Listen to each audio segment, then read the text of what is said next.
Good morning. Court is now in session.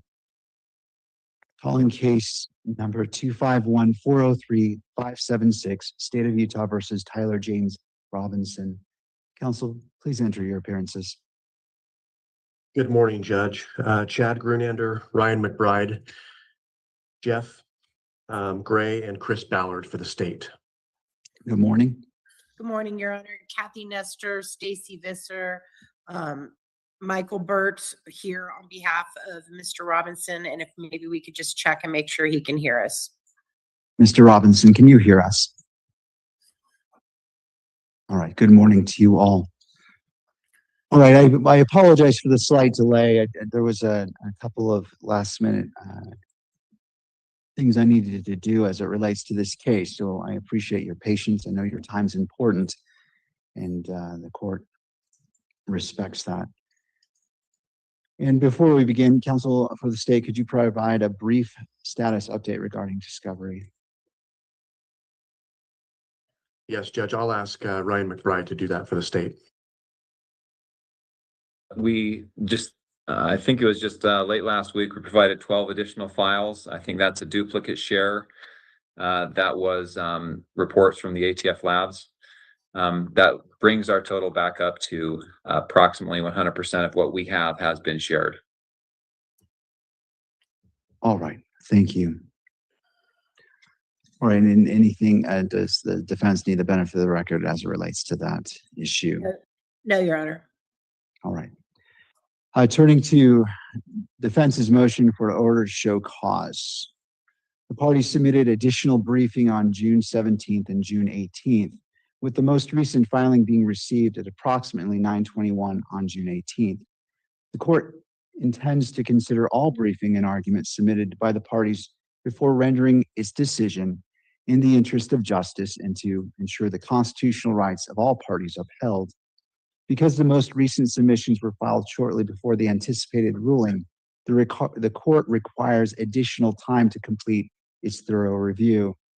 The court recognizes the importance of the issues presented and will issue its decision on a schedule that will be announced at the conclusion of today's proceedings on the remaining matters.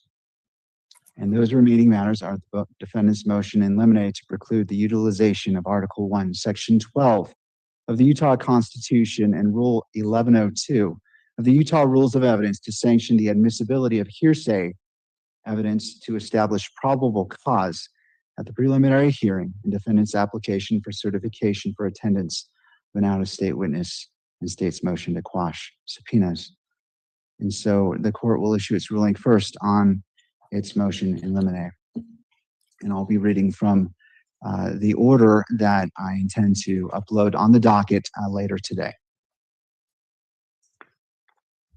In his motion in limine to preclude the utilization of Article 1, Section 12 of the Utah Constitution and Rule 1102 of the Utah Rules of Evidence, defendant Tyler James Robinson seeks an order preventing the state of Utah from relying on hearsay to establish probable cause at his upcoming preliminary hearing.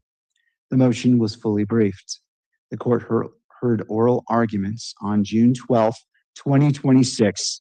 Now, being fully advised of the premises and relevant legal authorities, the court hereby respectfully denies the defendant's motion for the reasons set forth below. In Utah, the primary purpose of the preliminary hearing is limited to determining whether probable cause exists. In counsel, as I have done in the past, I will omit the citations, and that will be in the full order that's uploaded. Although the preliminary hearing is a critical stage of the criminal process, it is not a trial and does not involve a determination of guilt or innocence.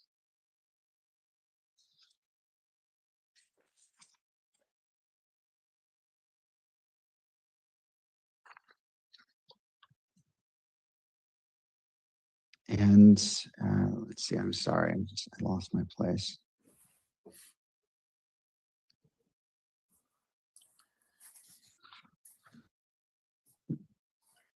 The court does not understand this principle to mean that constitutional protections are categorically inapplicable at a preliminary hearing. Rather, because a preliminary hearing serves the limited purposes of determining whether probable cause exists, The scope and operation of a particular constitutional protections must be evaluated in light of that purpose. Accordingly, the court addresses defendants' constitutional arguments individually while recognizing that the procedural safeguards required at a probable cause determination need not mirror those required at trial. Defendant raises several constitutional objections to that conclusion. Defendant argues that permitting the state to establish probable cause through hearsay evidence violates his rights under the 4th, 6th, 8th, and 14th Amendments to the United States Constitution, as well as separation of powers principles. Of the constitutional rights defendant seeks to fully invoke at the preliminary hearing, Utah courts have directly addressed the application of only one, the right to confrontation. The court recognizes that defendants' constitutional concerns are substantial and warrant careful consideration. Nevertheless, the court's analysis is guided by a limited function of the preliminary hearing and the governing precedent interpreted in Article 1, Section 12. In State v. Timmerman, the Utah Supreme Court determined that full application of a defendant's right to confrontation is necessary at trial, but not at the preliminary hearing. The Timmerman Court reached this conclusion after comparing the different purposes of the two proceedings. That court recognized under the amended language of Article 1, Section 12 of Utah's Constitution, a defendant at a preliminary hearing faces only a probable cause determination that is subject to a significantly lower burden of proof, whereas at trial, that same defendant faces a determination of his guilt or innocence that must be established beyond a reasonable doubt. Considering the distinction between the issues and the purposes of the two proceedings, the Timmerman Court believed a relaxed application of the defendant's constitutional right to confrontation at the preliminary hearing was entirely appropriate. Although Utah courts have not addressed what is the appropriate application of other constitutional rights at a preliminary hearing, this court follows the Timmerman Court's reasoning in concluding that a relaxed application of defendants' constitutional rights at the upcoming preliminary hearing is likewise appropriate because of the limited purpose of the proceeding. For example, defendant argues that permitting the state to rely on hearsay evidence, reliable hearsay evidence, deprives him of his Sixth Amendment right to effective counsel before it prevents his counsel from utilizing all the tools of effective advocacy, namely the right to cross-examine any hearsay declarants. Defendant's arguments rest on the premise that effective assistance of counsel requires access to the full range of adversarial tools, including cross-examination at every stage of the criminal proceeding. The court is not persuaded by defendant's argument. The full application of a defendant's right to counsel at a preliminary hearing, which is limited to a probable cause determination, need not be as exhaustive as it must be at trial. The right to counsel may be tailored to the proceeding at hand. The same can be said for the protections under the 14 Amendments Due Process Clause.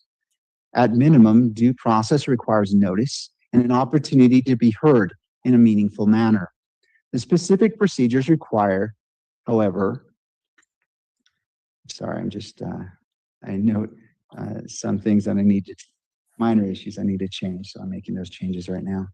However, depend upon the nature and purpose of the proceeding at issue.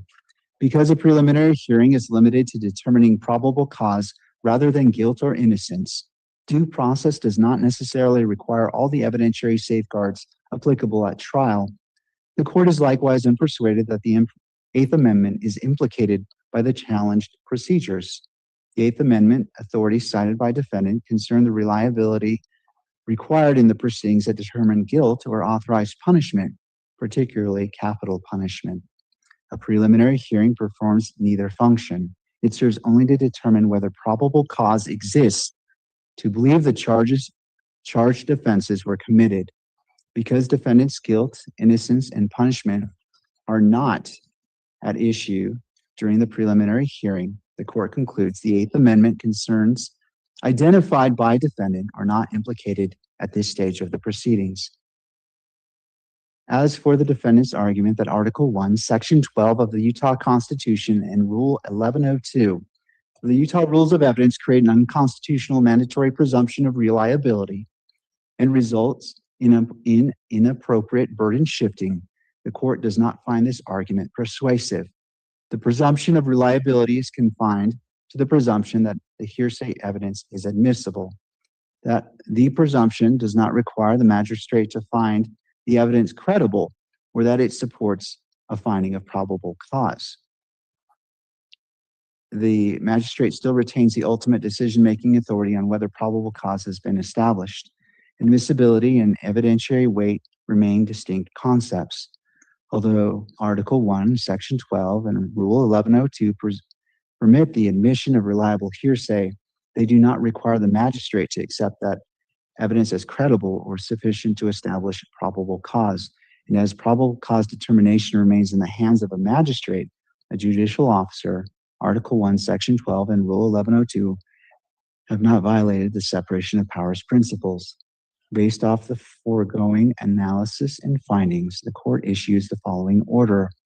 Having carefully considered defendant's constitutional objections, the governing provisions of Article 1, Section 12 of the Utah Constitution and Rule 1102, and the applicable authorities, the court concludes that the challenge provisions may constitutionally be applied at defendant's preliminary hearing. Accordingly, defendant's motion is respectfully denied. And that concludes the order as it relates to reliable hearsay in 1102. Court now turns to the second ruling, order regarding defendant's application for a certificate of attendance of out-of-state witness in state's motion to quash subpoena. Give me one moment here. I just need to get a drink of water. And again, I will omit the citations, but it will be included in the full order that is uploaded with the court. This matter comes before the court on defendant Tyler James Robinson's application for certificate of attendance of out-of-state witness under Utah Code, Section 77-21-3. Defendant seeks to compel the live testimony of Lance Twiggs at the upcoming preliminary hearing. The state opposes the application and seeks to quash the subpoena. Having reviewed the briefing and the pertinent legal authorities, the court issues the following decision and order. Defendant is charged with aggravated murder, felony discharge of a firearm, obstruction of justice, tampering with a witness, and violent offense committed in the presence of a child. Lance Twiggs allegedly resided with and was in a romantic relationship with defendant at the time of the alleged offenses. The state does not intend to call Mr. Twiggs to testify live at the preliminary hearing. Instead, the state plans to establish probable cause through reliable hearsay, specifically a video recorded interview of Mr. Twiggs conducted pursuant to Utah Rule of Evidence 1102. The state will also rely on electronic messages, a handwritten note, and other corroborating evidence. According to the record before the court, Mr. Twiggs allegedly made statements to investigators indicating that defendant confessed to the crimes, concealed the weapon, disposed of clothing, and directed Mr. Twiggs not to contact law enforcement. Defendant seeks to compel Mr. Twiggs' attendance from Texas to provide live testimony. Defendant asserts that he intends to cross-examine Mr. Twiggs extensively concerning the reliability and credibility of his statements, his immunity agreements with the state and federal prosecutors, his state of mind, and the surrounding circumstances of the alleged offenses.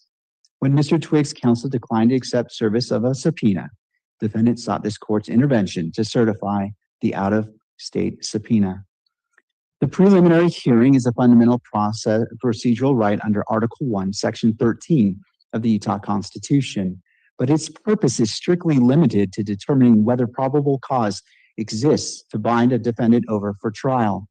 To prevail, the state must present sufficient evidence to support a reasonable belief that an offense has been committed and that the defendant committed it.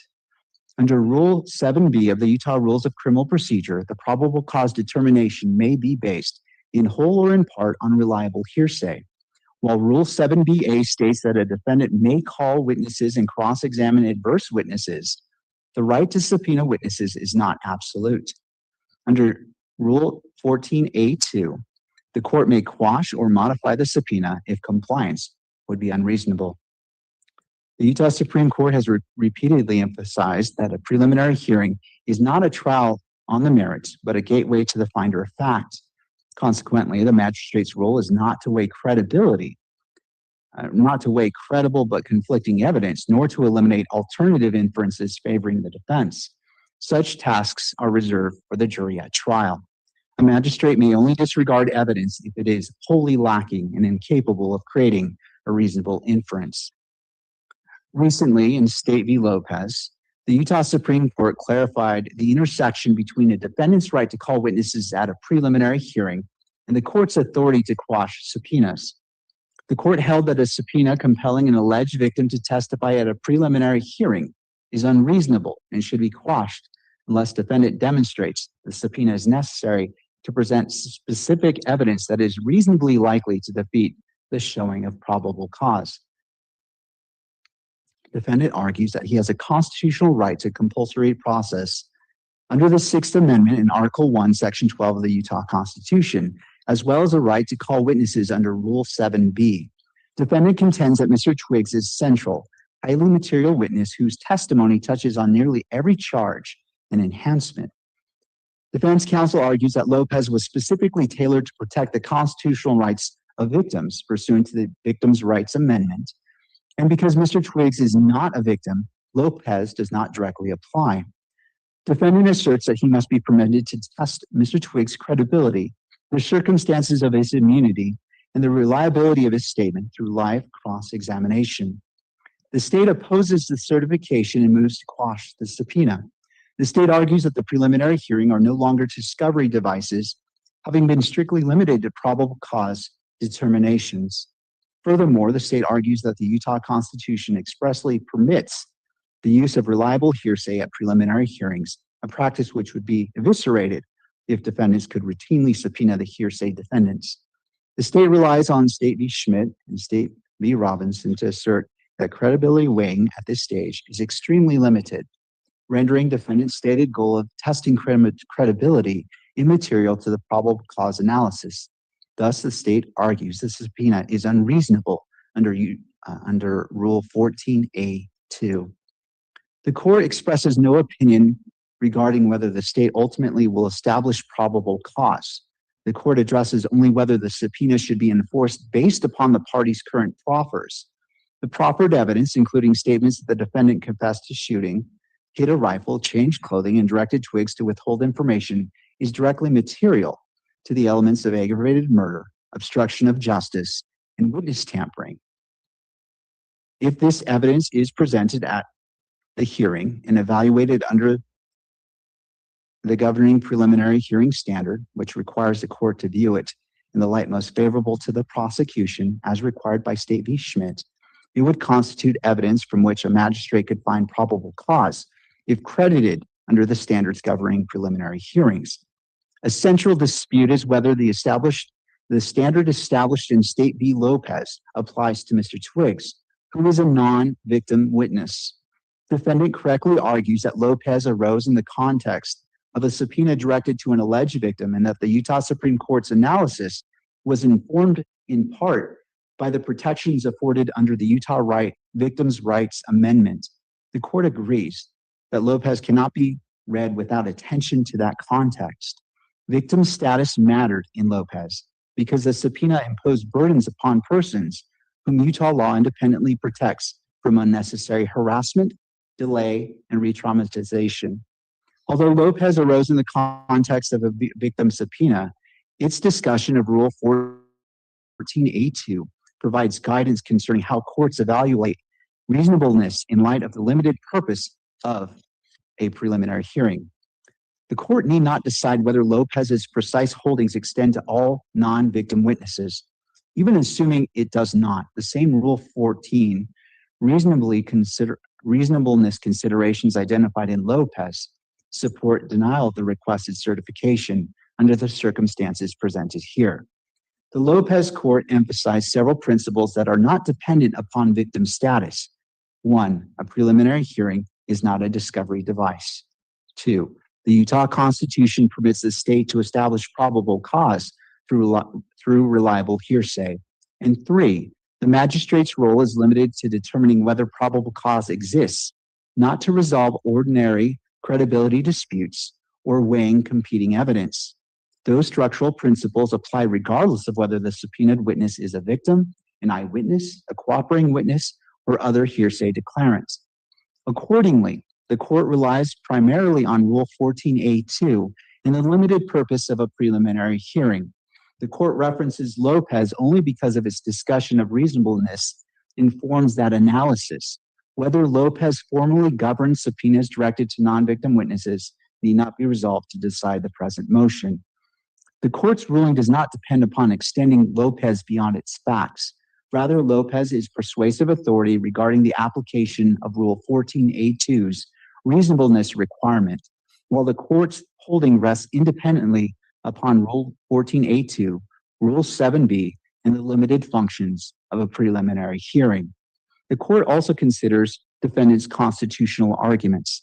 The Sixth Amendment in Article 1, Section 12 of the Utah Constitution protected defendant's right to compulsory process for obtaining witnesses in his favor. That right remains important at the preliminary hearing stage, but operates within the procedural framework governing probable cause determinations. Accordingly, the relevant question is not whether defendant may compel Mr. Twiggs' testimony at trial, but whether the proposed testimony is necessary to present evidence reasonably likely to defeat probable cause at this preliminary hearing stage. The court recognizes that compulsory process serves interests distinct from confrontation and discovery. Nevertheless, at the preliminary hearing stage, those interests must be evaluated within the procedural frameworks governing probable cause determinations and the limitations imposed by Utah law upon that proceeding. The court determines that compulsory process does not automatically require live testimony from a hearsay declarant at a preliminary hearing merely because a defendant seeks impeachment. Whether compulsory process requires live testimony depends upon the relationship between the proposed testimony and the probable cause determination at issue. Under the circumstances presented here, defendant has not identified testimony reasonably likely to negate probable cause, and the court therefore concludes that compulsory process does not require certification of the subpoena. For these reasons, the court need not determine whether Lopez formally governs subpoenas directed to non-victim witnesses, even assuming it does not. The Rule 14A2, reasonableness principles discussed in Lopez supports the result here. The question remains whether the defendant has demonstrated that the proposed testimony is necessary to present specific evidence reasonably likely to defeat probable cause rather than merely impeach the credibility of the state's evidence. Even under the framework discussed in Lopez, a subpoena survives a motion to quash only if the defendant demonstrates that the testimony is necessary to present specific evidence that is reasonably likely to defeat the showing of probable cause.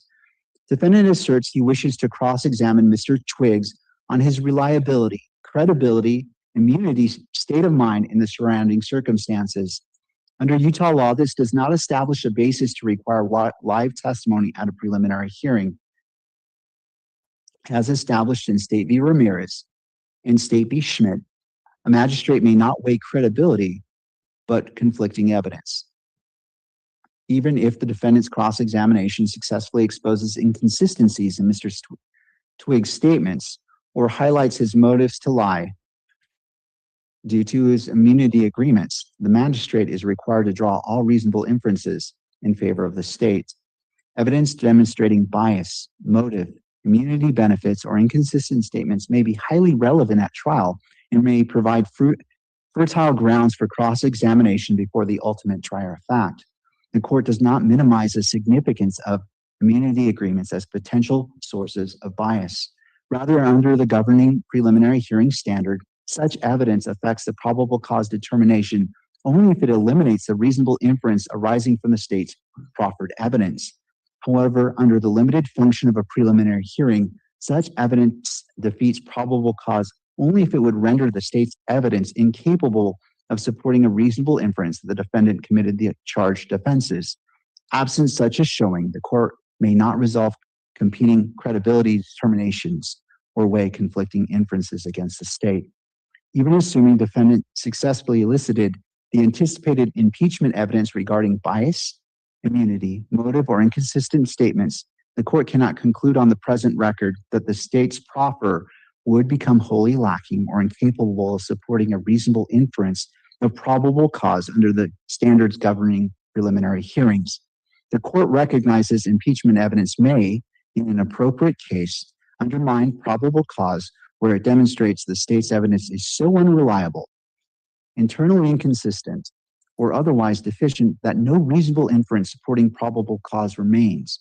In such circumstances, impeachment evidence may do more than merely challenge credibility. It may negate the evidentiary foundation necessary to support bindover. Defendant has not made that showing here. The anticipated examination concerns matters that would generate competing credibility inferences rather than eliminating the reasonable inferences supporting the state's showing. Nothing in this ruling should be understood as creating a categorical prohibition against subpoenas directed to non-victim witnesses at preliminary hearings. The court concludes only that the defendant's present proffer does not identify testimony reasonably likely to negate probable cause under the circumstances presently before the court. The court also notes that the defendant seeks compulsory process through the interstate witness certification procedure, which imposes burdens upon a non-resident witness in a sister state court. While not dispositive, those considerations further inform the Rule 14 reasonableness analysis. Under the record presently before the court, the defendant has identified anticipated impeachment and credibility evidence, but has not identified specific testimony reasonably likely to negate probable cause. Given the limited purpose of the preliminary hearing and the state's ability to proceed through reliable hearsay, the court concludes that enforcement of the subpoena would be unreasonable under Rule 14A2. This ruling rests on defendant's present proffer in the record currently before the court. The court need not decide whether different circumstances, a different evidentiary showing, or a different category of witness would warrant a different result under Rule 14A2. The court's ruling is procedural rather than evidentiary. Nothing in the decision in the order should be construed as a determination regarding the credibility, reliability, weight, or ultimate admissibility of any witness, statement, or item of evidence that may be later presented. Those matters remain for determination under the governing standards applicable at the subsequent stage of the proceedings. So under findings, the preliminary hearing is limited to determining probable cause and is not a discovery device. The state is constitutionally permitted to rely on reliable hearsay to establish probable cause. The record presently before the court that the proposed examination is directed primarily toward credibility, bias, reliability, and impeachment rather than toward evidence likely to negate probable cause. Applying Rule 14A2's reasonableness requirement in light of the limited purpose of a preliminary hearing and the authorities discussed above, defendant has failed to identify specific anticipated testimony that is reasonably likely to negate probable cause as distinguished from anticipated impeachment that would merely create competing credibility inferences. Therefore, enforcement of the subpoena is not warranted on the present record. Based off the foregoing analysis and findings, the court issues the following order.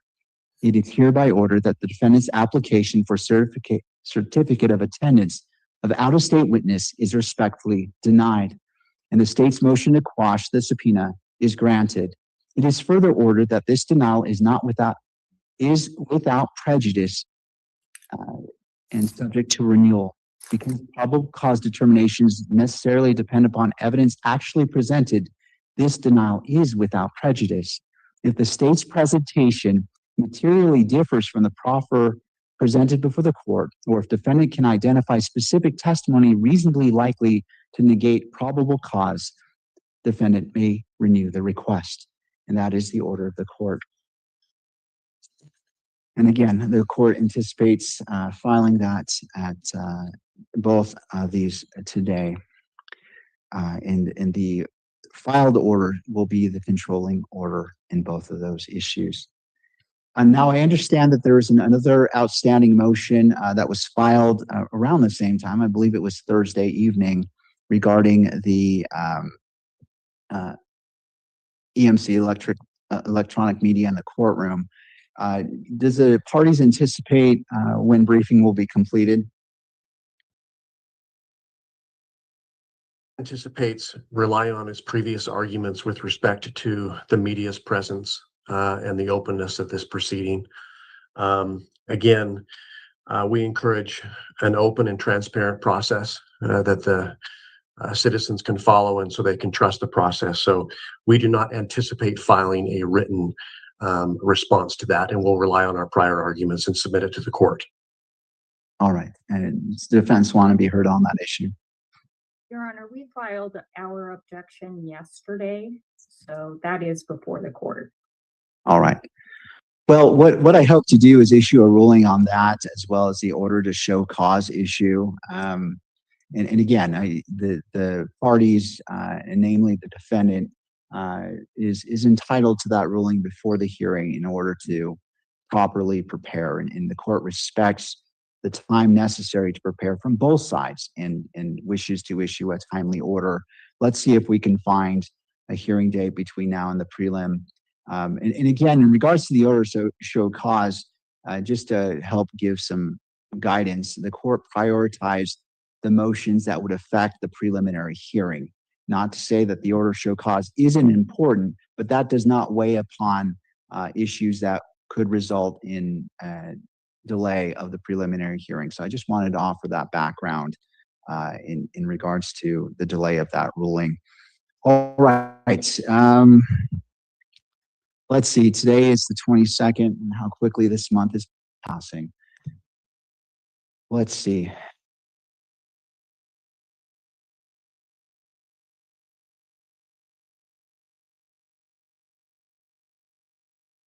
Availability on, I know my staff isn't aware of this date, but availability of the parties on this Friday at 8:30. Again, I'm trying to get a quick turnaround for you in respect of your time and preparation on a ruling on both of these issues, the order to show cause and the motion filed yesterday. The date is available, Your Honor. All right. And so I see Ms. Visser nodding her head. Ms. Yes, the Nestor? defense, I'm sorry, I was trying to unmute. I was having trouble unmuting. The defense will be available, Your Honor. All right. So June 26th at 8:30 in the morning. And the court anticipates starting promptly. Again, I apologize for today. There's always last minute edits that one has to make. And I'd rather be concise and on point than come in not exactly where I want to be. All right. So we'll plan on June 26th at 8:30 in the morning.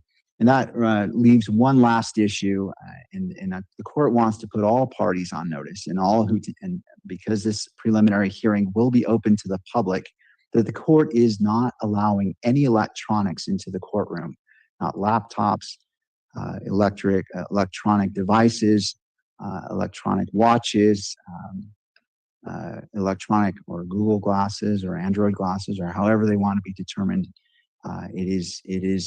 The court is stating that for only the preliminary hearing, that any and all electronic devices must be left outside the courtroom, not just in your pocket. So no cell phones, laptops, tablets, electronic watches, any electronic recording device or electronic glasses will not be permitted at the courtroom. And if you have it, you will be turned away.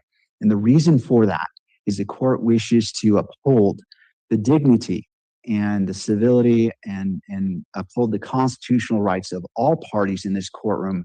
And that is the best way the court sees to be able to do so. There will be a unique seating arrangement at the preliminary hearing to accommodate as much as the press and public that can be safely admitted and for an orderly courtroom. And the court will advise all the parties as we begin those proceedings on what's in the decorum order, highlighting a few points, because all parties are entitled to be treated with dignity and respect within those proceedings, and the court will exercise all of its powers to ensure that that is done. So I just want to put that on the record. This does not apply to the attorney. So if you're worried like, oh no, I can't bring my laptop, absolutely, you can bring your laptop and your cell phones, because I know that communication and your reliance upon that is necessary in order to properly do your job. So as it relates to the public, to the press who are excluded, obviously is counsel on record for the parties and necessary court staff. And so I just wanted to put that on the record well ahead of the prelim, so there's no questions or concerns that may arise. Counsel, with that, is there anything else that this court can address today? And Mr. Burt, your mic is muted.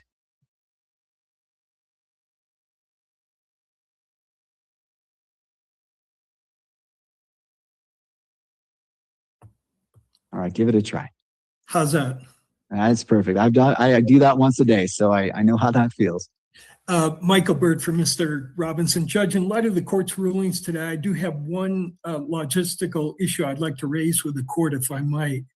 Yes. As the court might be aware, we have arranged to bring to the hearing 7 forensic witnesses. The state has identified a number of hearsay reports.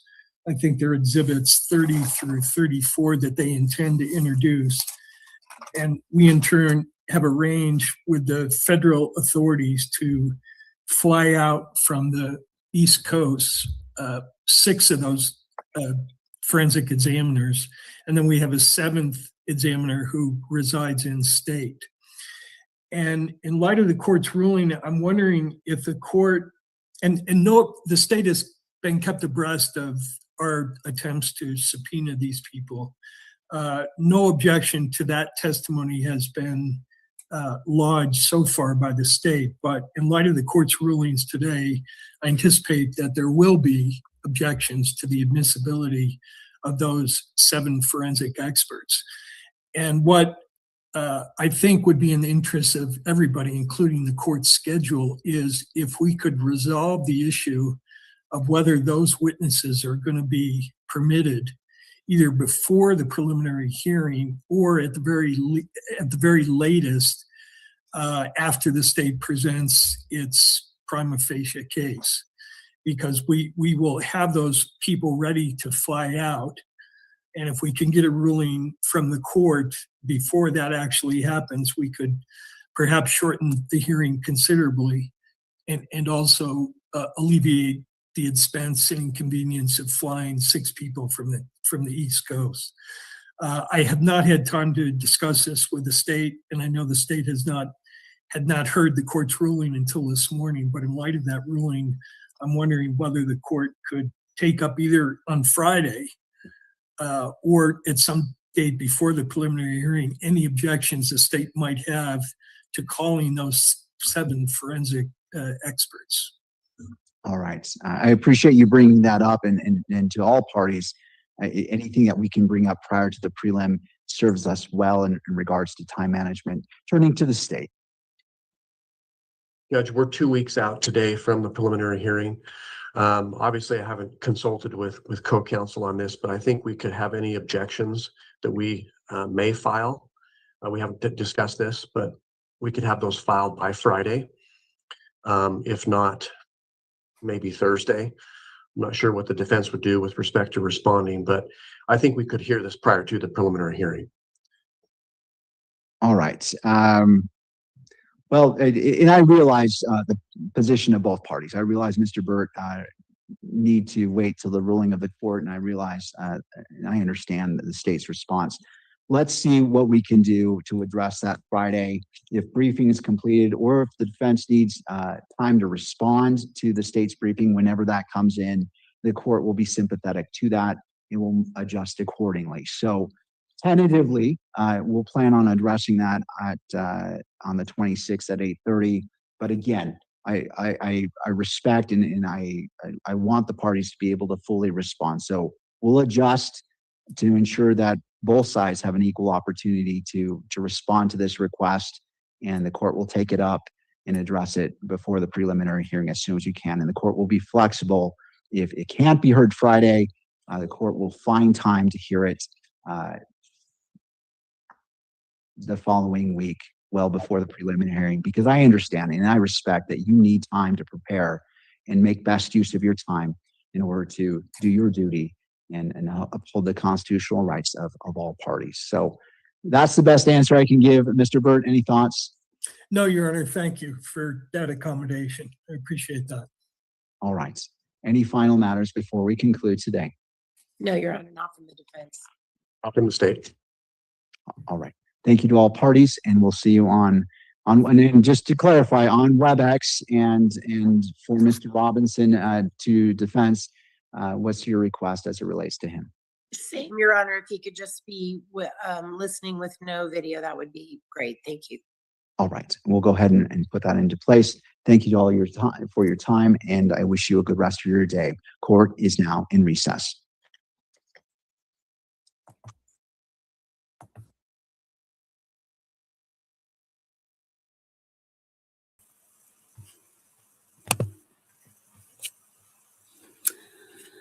All righty. Well, some interesting things today, some not so interesting. I don't know. Lots of interesting things, really.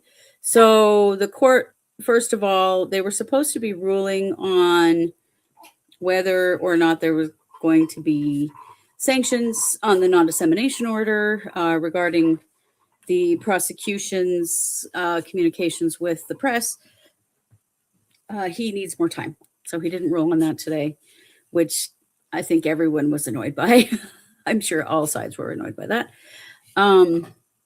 Then the defense had filed a motion in limine to exclude hearsay evidence from the preliminary hearing. This is specifically relating to Tyler Robinson's partner and what was communicated to them in relation to this crime. And the judge kept it in.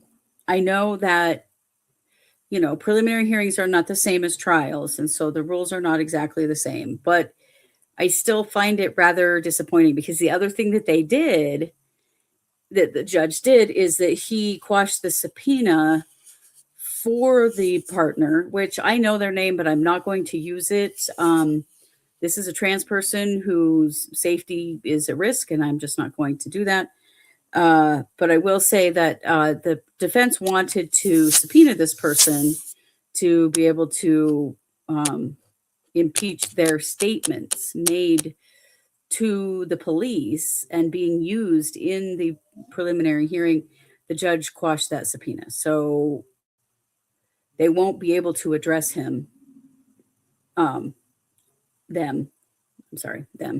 They won't be able to address them in the prelim, which I realize that's really a trial thing, but I don't know, man. Why, if their evidence is so good and so solid, what's wrong with being able to address that witness? I don't know, kind of strange.